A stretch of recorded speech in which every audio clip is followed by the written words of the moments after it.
for joining our webinar today on why banking AI fails without graph, the missing layer in RAG and LLM systems. I'm your presenter today, Victor Lee. I'm head of product marketing and a distinguished graph specialist here at TigerGraph. So I'm going to get right into it. So banks are actually adopting AI very rapidly. According to various studies, 77% of banks have actively launched or have soft launched Gen AI applications in 2025, compared to 61% in 2023. Relative to other industries, they are perhaps the leading industry after the tech and software industry itself. So there are actually strong adopters of advanced technology. And it's because they actually have they can very clearly see the financial benefits if they do it right. Where are they using it? They're using it for key use cases. First, their internal operations is significant, customer service, and fraud and risk. Fraud and risk being where there's the most adoption because that is where they're experience losses or potential losses, and they want to prevent those. So, and of course, AI can ease customer service. It can not only it can help humans, and it can act sometimes on behalf of humans.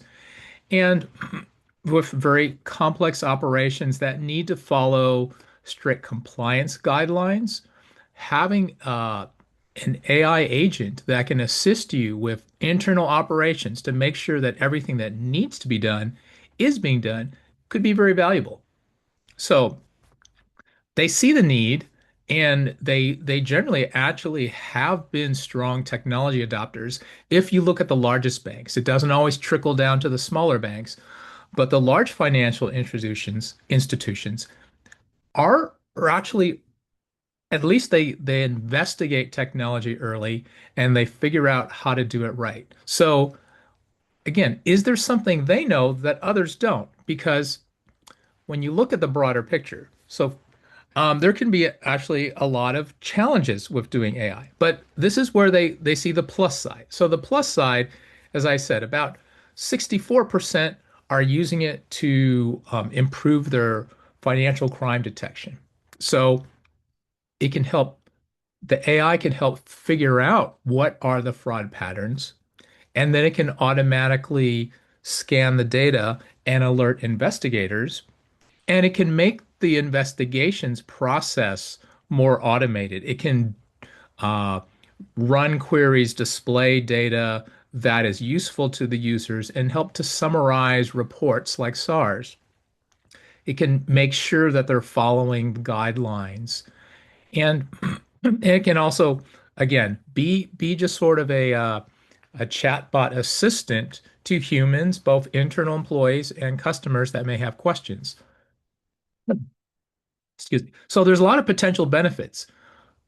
They also have been very careful when they've deployed it because there are a lot of things that can go wrong.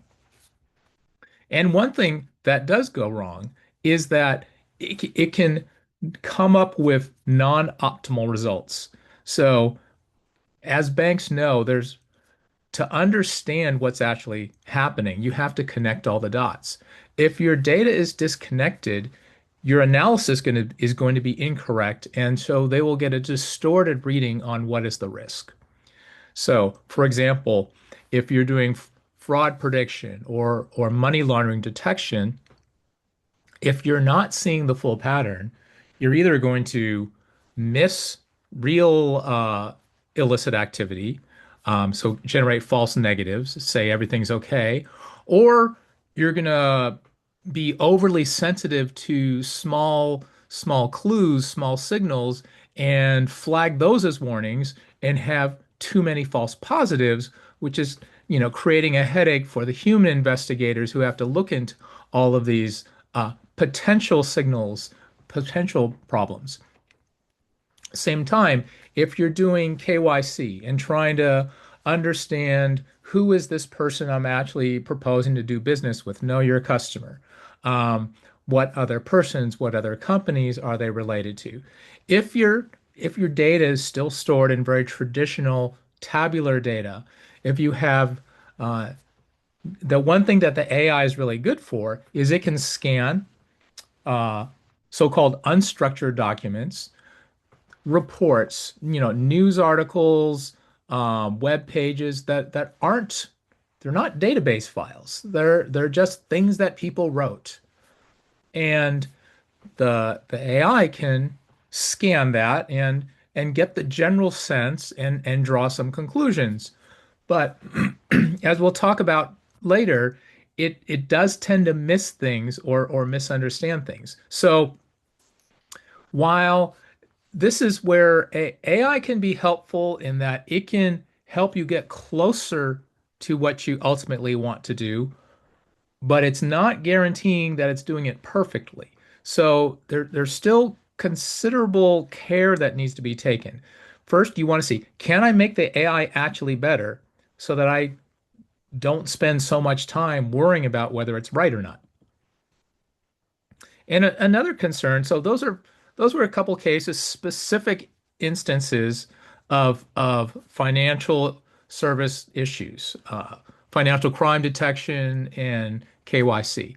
But in general, for any AI system, there is unfortunately the problem of hallucinations, where the AI gives you a confident answer and it is simply wrong.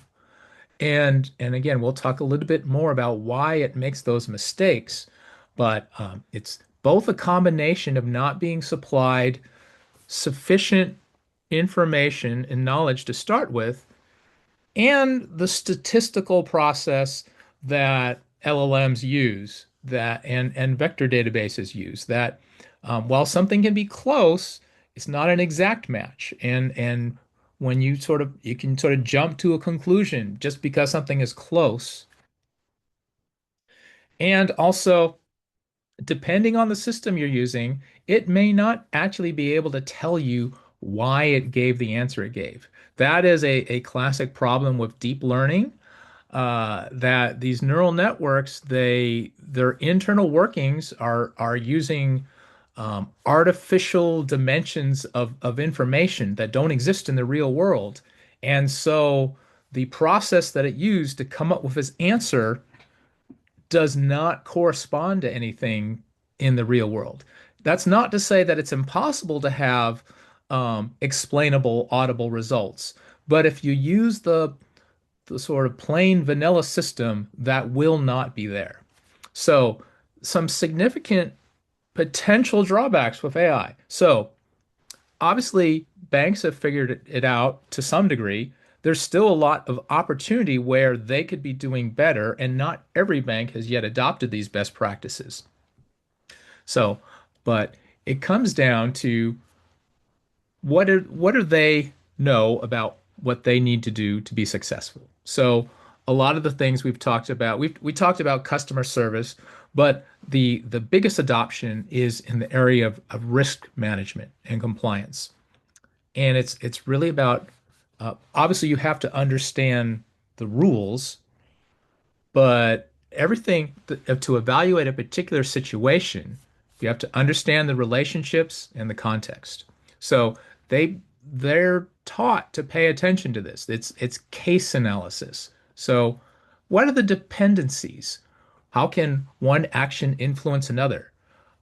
Investment bankers and people who do investments also understand this. They're looking for what affects something else. Patterns. So not so much not focusing on a chain of events, but more the shape of activity. How more than one thing fits together to make what I call a pattern. Because fraud is executed usually as a patterned activity. It's not just a one-step action. There are certain patterns maybe associated with parties that are low risk and parties that are high risk. It's a profile, but the profile doesn't exist just as a flat set of numbers. It's actually, again, a more of a contextual situation. And then again, looking at the connections between spokespersons between organizations and companies. The idea of a politically exposed person because that person has a certain job, and who is that person closely related to, or what organization is that person closely related to? For KYC, connections is very important. So banks know you have to look at this. And then you gather this information, you look at it in this connected relational way, and then you perform reasoning and judgment based on that. And the more you have professionals who know how to do that well, and the more that you can automate that, the better. The problem is that traditional AI doesn't offer that. It doesn't offer that gathering of contextual information and reasoning on it. So let's take a look at how it does work. So this is a very stripped down system. Person asks a question. And what happens in any decent system is your question is combined with other things. There are additional guidance, additional constraints, prompt elements. They call it, we're building, there's what you ask, and then there's what gets sent to the AI, to the LLM. What gets sent to the LLM is more than just your question. It is also some things built into the system, general guidelines for this application, maybe constraints. You should not talk about this. Um, and it may also include your chat history, right? So you can ask follow-up questions. Um, the LLM doesn't remember your previous questions, so you have to explicitly provide it. Last time we talked about this. So if you're having a long chain of questions, a back and forth conversation, it's actually each query it has to send more and more information because it has to send more and more background because it doesn't remember. It's like you're talking to the service for the first time, so you have to explicitly tell it things. Um, so that's one weakness of this system. It only knows what you explicitly say and then what the person who designed the application happened to think of as the general guidance and constraints. That information that's still text, so this is then it gets tokenized where it gets chopped into words and word bits, and then the tokenizer was trained to it was trained in conjunction with the LLM to convert these into numeric codes. And then the LLM runs its magic where, based on all the training data it received using tokenized text, it learned to recognize patterns. Oh, when I see this sequence of numbers, what often came, what was considered a good answer, this word often came first.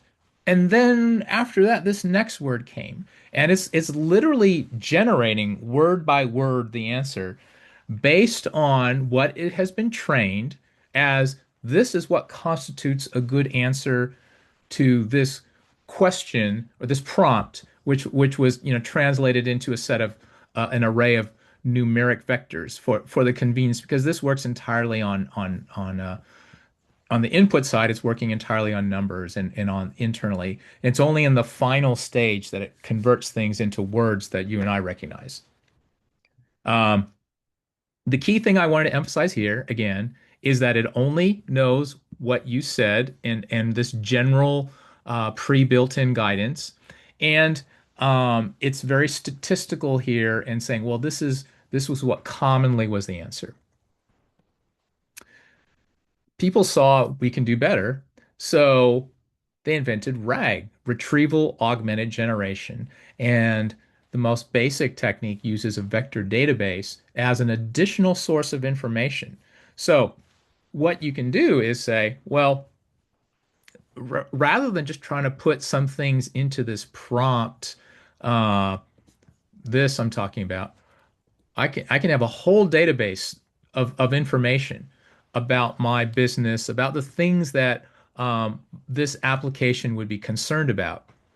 So you use it again, you use an LLM which translates these uh, natural language documents, chunks it into pieces like maybe paragraph size, creates an embedding vector. Again, translate this into a form that can be supported by these statistical AI systems. So translates a whole paragraph of text into an embedding vector, a numeric vector, and then stores all of those into one vector database. And then when you ask your question gets embedded using the same embedder, and then it does a similarity search. It says, "Oh, according to the way we've abstracted your question, you're asking about this. What else, where does similar information show up?" Because that's what vectors DB do. Vector DBs measure similarity. Um, that means if I and the interesting thing is it's not answering your question. It's just finding other things that mentioned a lot of the same keywords or used the similar phrasing that you used. So that's why this is helpful, but still doesn't feel like it's quite right. Because again, it's not necessarily moving towards an answer. It's just, oh, you mentioned this. Let me tell you some more stuff about this. Uh, but again, it is helpful. So now you have enhanced data, enhanced information. You have everything that you would have had before. Plus, you had, based on this body of knowledge that you built up, you have some things that seem to be talking about the same topic. And then you can build your answer. So you can get a richer answer. Um, I'd say you get a richer answer. Do you get a more contextually appropriate answer? That remains to be seen. And, tests show it makes some improvement, but it's still not quite right. And I said the interesting thing about these vector embeddings, even though they tend to be long, can be hundreds, thousands of dimensions, the similarity measure is really one dimensional. It's a single similarity score. You can say, if it compressed it down to like individual users, you can say what are all the characteristics of a user, depending on what sort of system. But if let's say we're talking about actually bank customers, and you've sort of reduced the profile of all the information you gather about a customer into one measure. Again, even though it has many dimensions, what you're ultimately going to do is say, how similar is this customer to that other customer? And you don't get to choose which dimensions you think are more important than others. You can't contextualize your question. You only get this one similarity measure that was based on some criteria that was established when the model was developed. So that's why it's sort of ironic, but despite all these dimensions, vectors are one dimensional when it comes down to how they're actually used. Graphs, on the other hand, let you establish a multitude of different relationships. You can say this person works for a company. You can say this person lives at a certain place. You can say this person is married to another person. You can have whatever specific concrete relationships you want. So it really allows you to decompose information into exactly what you want to look at. So these documents that you add, imagine if you could take your documents and decompose it that way rather than taking entire paragraphs and trying to create this, synthetic representation of what the entire paragraph is talking about and just saying, oh, that paragraph is sort of similar to that of the one in content. So again, graphs, you can take data that's already structured and easily build it into a graph. You can also take those unstructured documents and use AI to recognize the key concepts, the key nouns, and the key relationships, which are often verbs and prepositions, and build a graph that way. And so that's exactly what TigerGraph has a solution for, as others. It's called Graph RAG. It's where you take that knowledge. Again, you already have the entities and relationship diagram, entities and relationships, or you use an LLM to extract them out of unstructured documents, doing some language recognition and building a graph. And now when you ask your question, what you do is you can actually search for things that have specific relationships. Um, and the thing is, this is much better for analytical, computational aspects. And this is just good for just building general body of knowledge. So they're both useful, the vector and the graph, but the graph is really doing a much better job of filling in that gap you had of not having the context, not understanding how things relate to one another. And so now you send that information here. And so again, this is the premise of, low quality in. This is what you're then sending to your primary LLM for the question answering. All of this is just preparing the data that you're going to use to answer your question. But that is so fundamental because again, it's quality in, quality out, low quality in, low quality out. Um, so, as I said, you'd like to have a graph database. You'd still like to have a vector DB. Those finding similar information is important. And in fact, you actually do need to use to find because it has to work with the other part of the system. There still has to be a connection. You have to produce embeddings for these different nodes just so they are speaking the same language. TigerGraph has built a hybrid graph and vector database. We've taken our scalable, distributed, high-performance graph database. We've added vectors as properties to vertices, so you can have a relationship between your graph entities and your vectors. This can be the embedding that represents this node. And then you have the similarity searching, and it's built on the same platform. So 5 times faster for vector searches compared to other systems. Higher recall. That's because these always execute what's called approximate search. In when you have millions of vectors, it takes too long to check if you're making finding the exact best matches, mathematically pure guaranteed the best matches, but there are some very good approximation methods where you do um, pre-sorting of similarity. So you save some partial similarity results so that you can build your final result based on those partial results much faster because of some of that.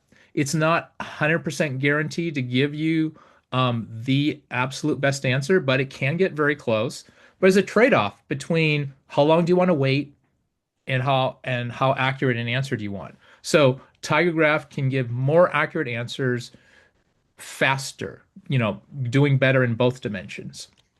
And because it's efficient, you actually can build a smaller system, not have to use as much CPU time, CPU resource, for example, and yet achieve faster performance on a larger data set. So actually, so what I've talked about is why financial services, they have lots of problems, but they're all fundamentally about understanding context and relationship with data.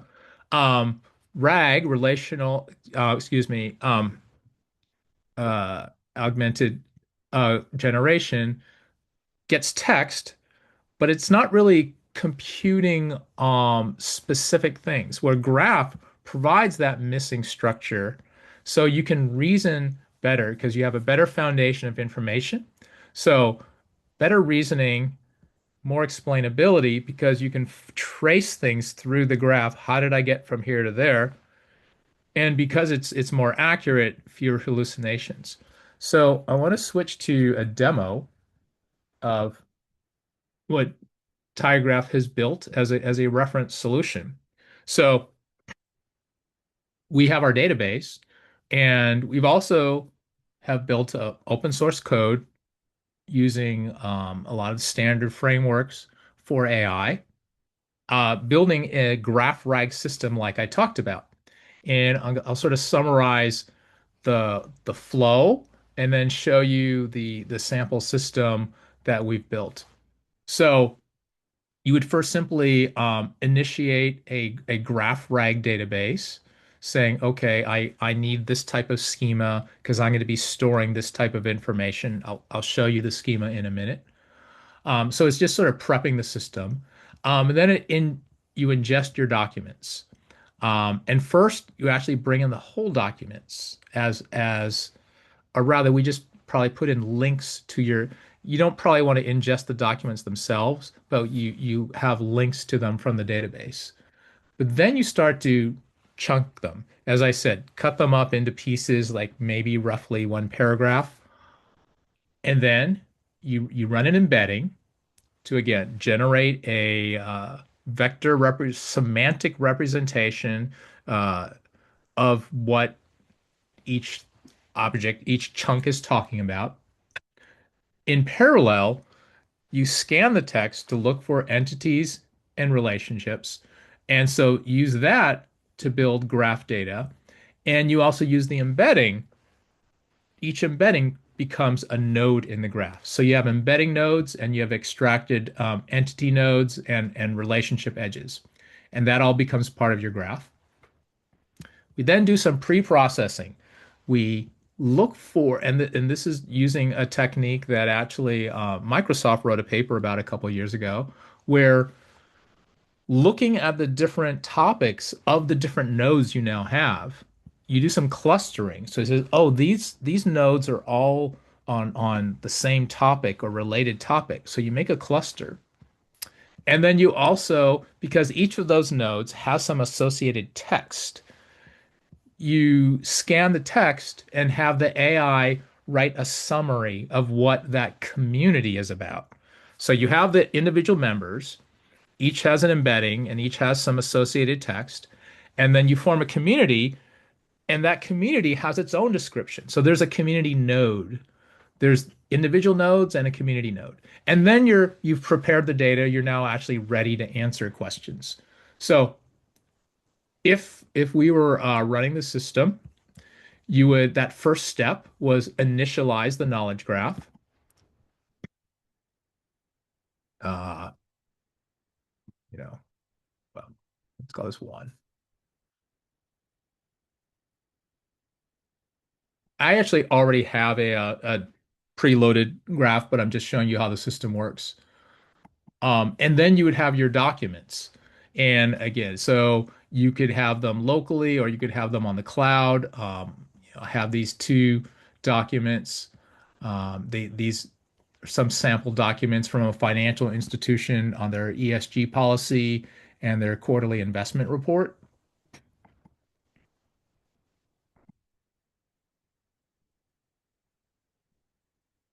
And so that would have completed these first two steps, the first one and the second one. And now it's actually automatically triggering these steps. These do take a while, so that's why I skipped ahead and already preloaded some data. But so what we have here, this is the standard schema that we would use. You could modify this, but this is the sample reference schema. There's a node that represents a document, and then one document chunk of a document. We also do entity and relationship extraction from that document.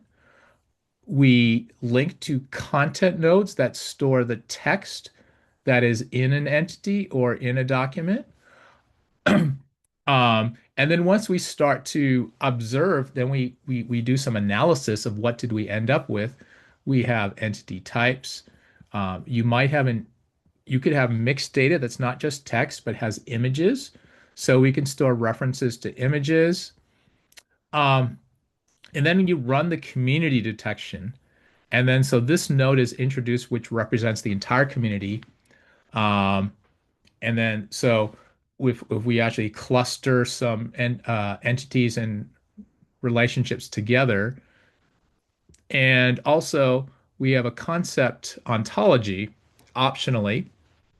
Um, so this can be the core elements in the concept ontology. So you have this graph structure and it's now ready to be queried. And you can have both some standard queries and also your AI could generate queries on the fly when a question's answered. But it's good to have some standard queries where so a question's going to come in. It's going to be on a particular topic. It's going to, then you have to do a similarity match to see um, which document chunk or which community or entity does it seem to be closely related to? And from there, then you start to traverse the graph to say, okay, those are my starting points. Now, from that starting point, I will traverse one or two or three relationships to find related content. Uh, and the last thing I want to show you, okay, once you've built all this, you could be asking some questions. Um, so let's see, temporal trend analysis. So again, the data we ingested were for, and these were actually public real documents for a bank's ESG program and some of its quarterly reports. And so this question, how has the bank's performance against return on equity targets changed over the past 3 years?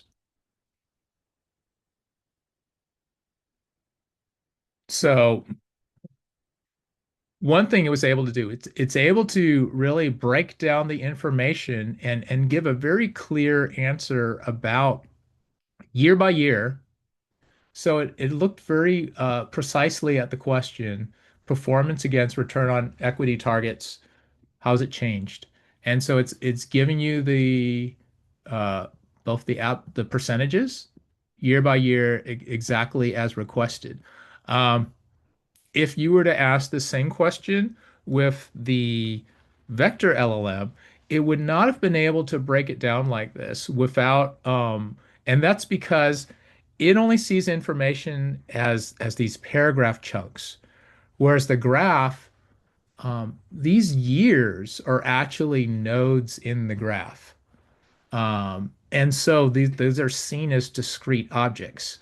And these different divisions of the bank are seen as discrete objects in the graph. Whereas the vector DB, it only sort of saw this an entire paragraph talking about this stuff. And it can just sort of report those paragraphs of information back to you. It can the LLM will restructure it a bit. It will try to reshape it, but it's not able to do this detailed breakdown. Let's let's do an actual comparison between with graph and without graph because we actually have that mode in our system where even though the graph is there, we don't have to actually employ it when we answer a question that enables us to do this A/B comparison. So, what has the bank said about gender equality in pay and leadership targets over time? So, let's try first. This should be without graph. Oh, excuse me, that's with graph. So, similarity search is without graph. Um, So we have gender representation targets for different bodies, the managing director level, the board of directors, um, group overall workforce. And what were the commitments? So it's talking about here's the targets, here's the commitments. I think the question, however, was so what has it said over time? So it looks like a decent answer.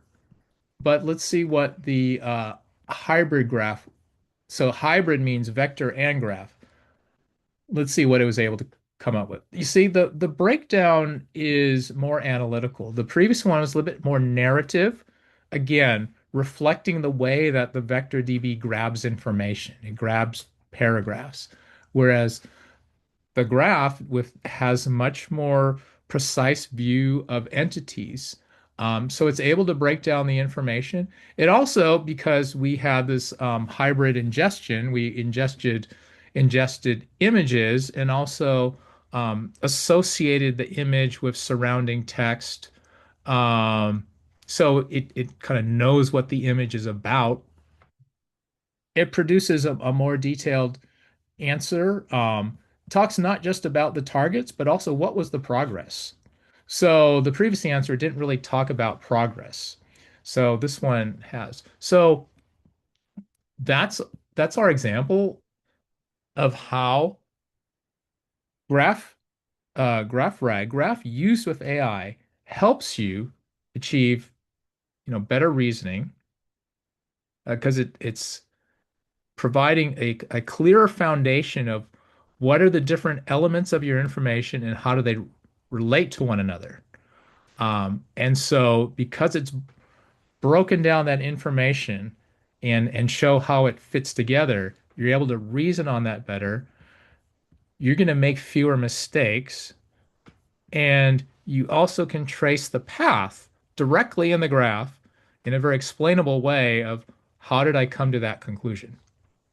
So again, that for financial services, this is a huge benefit of helping them with their risk management in various domains, whether it is, you know, portfolio analysis, loans, looking at, financial crime detection.